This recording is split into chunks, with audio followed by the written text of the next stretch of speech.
Dear students, আজিৰ ভিডিঅ'ত আমি আলোচনা কৰিম অষ্টম শ্ৰেণীৰ ইংৰাজী বিষয়ৰ ৰিভিজন টেষ্ট 2 ইয়াত যিবিলাক কুৱেশ্যন আছে এইবিলাক আজি তোমালোকক সমাধান কৰি দিম গতিকে তোমালোক সকলোৱে ভিডিঅ'টি শেষলৈ চাবা আৰু যিসকলে চেনেলটো এতিয়ালৈকে সাবস্ক্ৰাইব কৰা নাই তোমালোকে সাবস্ক্ৰাইব কৰি দিবাচোন একো ক্ষতি নহয় তোমালোকৰ যি কি নহওক বলা আমি এতিয়া ভিডিঅ'টি আৰম্ভ কৰোঁ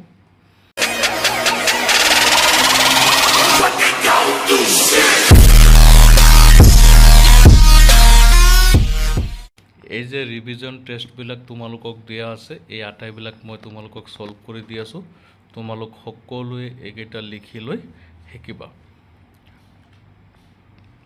আৰু যদি কোনোবাটোৰ অসুবিধা হয় তেতিয়া হলে কমেন্ট কৰি জনাবা ৰিভিজন টেষ্টৰ 1 নম্বৰত তোমালোকক দিয়া হৈছে ভয়েস চেঞ্জ কৰিবলৈ কিছুমান এক্টিভ ভয়েস আছে কিছুমান প্ৰেসিভ ভয়েস আছে ইয়াত তোমালোকক ভয়েস চেঞ্জৰ নিয়ম শিকোৱা নহয় ভয়েস চেঞ্জৰ নিয়মবিলাক শিকিবলৈ হলে আমাৰ পুৰণা ভিডিও আছে চেনেলত দুনিয়াকে অসমীয়াত বুজাই দিয়া হৈছে আৰু নহলে আগলৈ আমি ভিডিও আৰু দিয়া হ'ব এইবিলাকৰ ওপৰত তাৰ পৰা শিকিব পাৰিবা ইয়াত খালি মই তোমালোকক সমাধান কৰি দিছো তোমালোকে লিখি লবা একৰ 1 নম্বৰত দিছে হি প্লেজ ক্ৰিকেট এই বাক্যটো প্ৰেজেন্ট ইনডিফিনিট টেন্সত আছে গতিকে প্ৰেজেন্ট ইনডিফিনিট টেন্সৰ ভয়েস চেঞ্জৰ নিয়ম মতে পেসিভ ভয়েস হ'ব Cricket is played by him. We don't eat meat. A2 present indefinite tense আছে negative sentence গতিকে এইটো হ'ব meat is not eaten by us 3 number people speak English all over the world A2 present indefinite tense sentence গতিকে passive voice হ'ব English is spoken all over the world 4 number they know me এই বাক্যটো present indefinite টেন্সৰে হয় এটো passive কৰিলে হ'ব I am known to them হ'ব বল বহুত ইয়াত হিম লিখা হৈ গৈছে I am known to them 5 number she does not like me এটো প্ৰেজেন্ট ইনডিফিনিট টেন্সৰ আছে নেগেটিভ সেন্টেন্স গতিকে ইয়াৰ পেসিভ কৰিলে হ'ব I am not liked by her he did the work এটো past indefinite tenseৰ বাক্য গতিকে past indefinite tenseৰ voice changeৰ নিয়ম অনুযায়ী এটো পেসিভ কৰিলে হ'ব the work was done by him 7 নম্বৰত আছে we completed the work in a record time এটো past indefinite tenseৰ sentence পেসিভত হ'ব The work was completed by us in a record time. 8 নম্বৰত দিছে তোমালোকৰ বাবে I knew her well. এটো past indefinite tense গতিকে এটো হ'ব she was known to me well. 9 number he was taken to hospital. এটো passive voiceৰ বাক্য আছে past indefinite tense ইয়াত তোমালোকক মই এটি কথা কৈ দিও যে যদি কোনো সেন্টেন্স টেন্সৰ গঠনত পৰে 12টা টেন্সৰ ফৰমেশন আছে গঠন আছে যদি তাৰ ভিতৰত পৰে তেতিয়া হলে হেতু হল এক্টিভ ভয়েস আৰু যদি 12টা টেন্সৰ ফৰমেশনৰ ভিতৰত নপৰে তেতিয়া হলে হেতু জানিম আমি পেসিভ ভয়েস বুলি এতিয়া এটো পেসিভ ভয়েসৰ সেন্টেন্স আছে এটুক এক্টিভ কৰিলে হ'ব they took him to hospital She is writing a letter. এটো present continuous tense or sentence. গতিকে present continuous tense or নিয়ম অনুযায়ী এইটো হ'ব a letter is being written by her. পিছৰটো হৈছে they did not complete the work. এইটো হ'ব the work was not completed by them. 12 number They were playing cricket at that time. এটো past continuous tense বাক্য হেই অনুপাতে এটো passive কৰিলে হ'ব Cricket was being played by them at that time. 13 number The patient is being examined by a doctor. এটো passive ভয়েসত আছে present continuous tense এইটো এক্টিভ ভইচত আনিলে হ'ব a doctor is examining the patient. A doctor is examining the patient. তাৰ পিছত 14 নম্বৰত দিছে he has completed the work. এইটো প্ৰেজেণ্ট পাৰফেক্ট টেন্সৰ বাক্য।